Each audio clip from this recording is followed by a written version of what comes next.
All right, hey everybody, it's Amber and Brett. It's been a while since we've done one of these, what we're calling, I guess, real talk videos. We've been off the road for several months now, since last August. We figured it was a good opportunity to kind of take a look back at the journey last year when we, spent probably close to 5 months on the road living in our Subaru, and just talk a little bit about what we've learned and hopefully share some thoughts and tips and help people that are maybe thinking about getting out there and traveling in some way, shape, or form. So the first thing we're going to talk about is... well, we both cut our hair. Yeah, I kind of wish we did it earlier. This would have been a lot easier on the road. I think I just shaved my head now because, quite honestly, I don't want to fuss with it. So things we've learned, number one, short hair on the road, easier.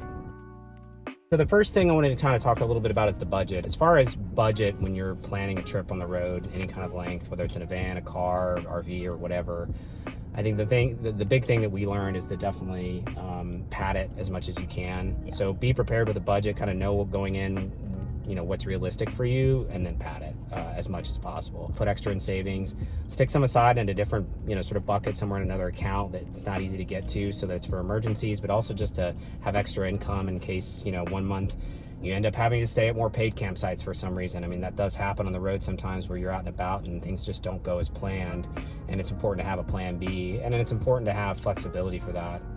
I think we talked a lot about this, and maybe you can touch on this. It's nice to be able to enjoy yourself while on the road. I mean, obviously you have a budget, you've got to stay within that budget, but having a little extra once in a while, if you really want to do something, whether that's going to your favorite brewery or do a museum or doing something in an area, trying a new restaurant, whatever it might be that you're really into, I think it's important to have extra in your budget to do those things, because the road can be pretty hard and you need to have those releases. And even budgeting for Airbnbs when you start to feel a little burnout, that helped us a lot. And also padding your budget these days with the gas prices are crazy and fluctuate. And even, last year when we were on the road, gas prices fluctuated state to state. It's hard to 100% predict what your budget's going to look like month to month outside of your fixed costs. And you want to have extra money to obviously do some fun things here and there, but also just, take away some of the stress and maybe have a little peace of mind. If you go beyond your budget 1 month, it's not the end of the world. And I think that's the way we kind of handle things in general. We try to not be too rigid. We try to have structure, but at the same time, we're human. And sometimes you're tired and on the road, and you just want to get a hotel for a night or two. And that's you need to have the flexibility in your budget to be able to do that. So the second thing we want to talk about is just kind of keeping gear set up minimal at first. I think you go through a process. Obviously, there's a lot of planning. There's a lot of resources out there for car camping and van life to figure out what you're going to need on the road. I think that it's important to go through that planning process with, I guess, the thought in mind that you're going to end up not needing some of the things you think you need, and maybe not have some of the things you didn't think you needed.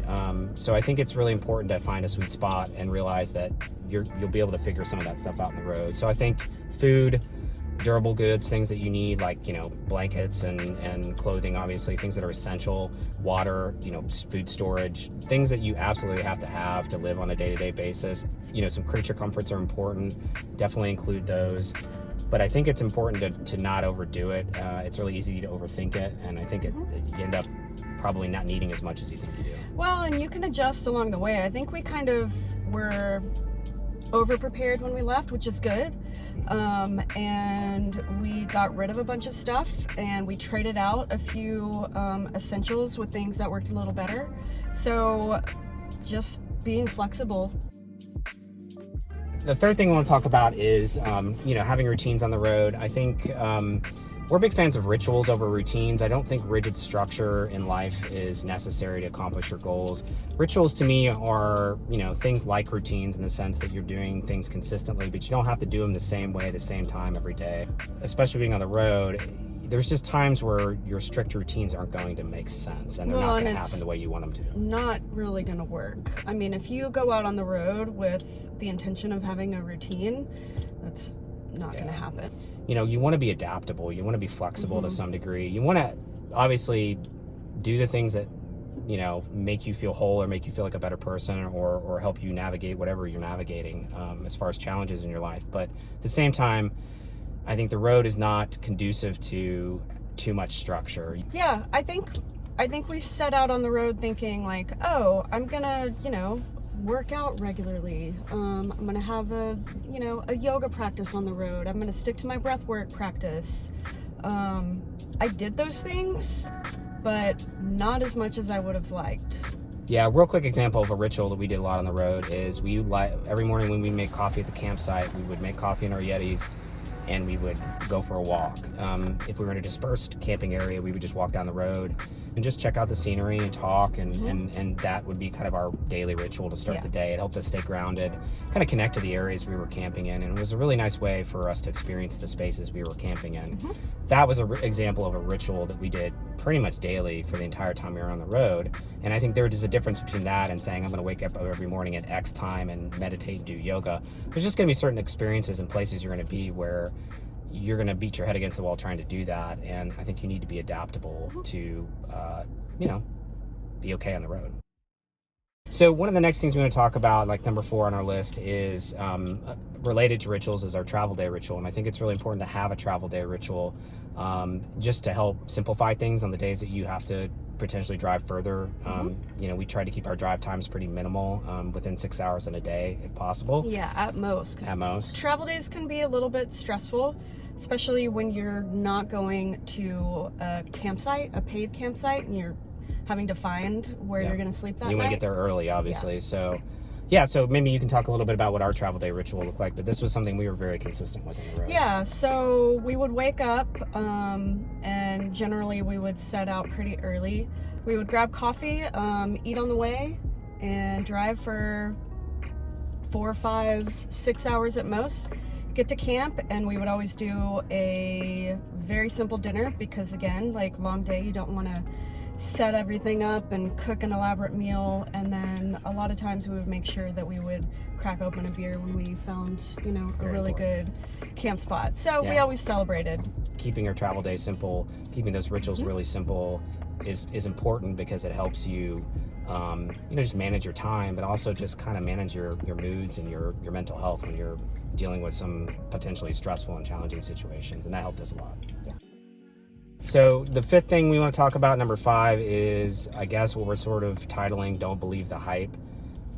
What car camping really is like and what van life is really like and what living on the road is really like is not what you see on Instagram and YouTube. It's amazing, but it can be really hard. It can be very hard and very challenging, but very rewarding. And I think it's important to be thinking about that. It's important to have realistic expectations of what it's going to be like and understand that whatever you're challenged with on in life right now, especially from a mental health perspective, you're going to bring that on the road with you, and it's going to be amplified to some degree, and you need to be prepared for that, but also just have realistic expectations of the logistical challenges and the things that it isn't as simple as just waking up to a sunrise on a beach and filming this amazing Instagram worthy video, and that's what your life looks like every day.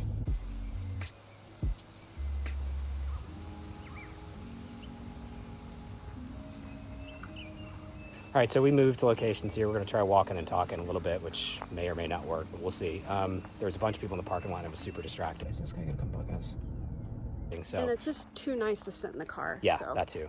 So the next thing we want to talk about, kind of one of the last things on the list, being able to start small with wherever you're at in the journey. I think it's really important to realize that you don't have to go from, mortgage and 9 to 5 to living in an RV or a van or whatever. I think a lot of people just see all the glamorous sides of this lifestyle and they think, oh, we just need to quit our jobs and go do this. And, that may be the route for you, but I'm not one that would advocate that necessarily. For us, it was a 12-year process of downsizing life, reducing expenses, and that was really nothing to do with being nomadic. We were doing that because we wanted to live a certain way and to live intentionally and have freedom, but it wasn't necessarily focused on car camping. So we were sort of prepared to take the leap, but it was a longer process for us. And you can start in your own community. You can start by taking weekend trips. You can start by camping in the area and kind of just practicing with your setup and figuring out what works best for you. You don't have to go from 0 to 60 and fully customize a van or a rig to just get out on the road. A lot of people start with what they have, and I think that's where we would recommend you start too.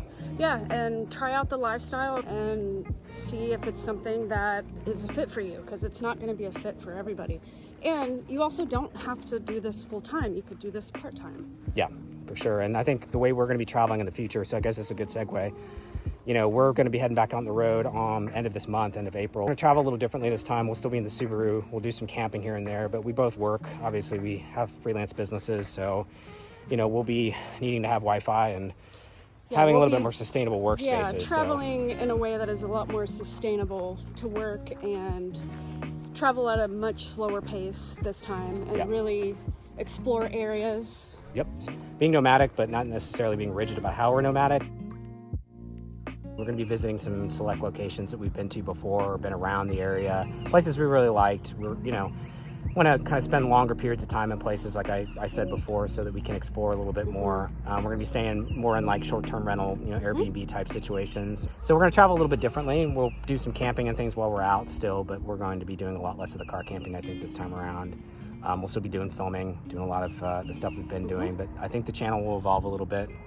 Yeah, so we're going to start off in West Texas, Marfa, one of our favorite cities that we visited on our way back.